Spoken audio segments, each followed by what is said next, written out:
Hey guys, in this video, I'll show you how to connect a wallet to Dex Screener. Alright, let's begin. First, open your browser and search for Dex Screener. Once you find the official website, click on it. You will land on a dashboard that looks like this. Use the search option in the header to search for any coin of your choice.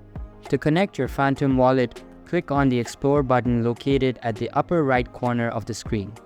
Here, you will see various options such as portfolio gains and losses, along with a list of coins. Before proceeding, you need to sign in first. Look for the option to connect a wallet and click on it. A list of wallets will appear.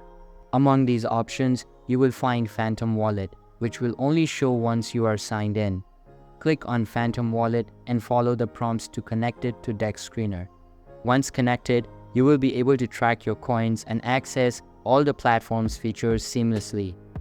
This connection allows you to monitor market trends and manage your investments effectively.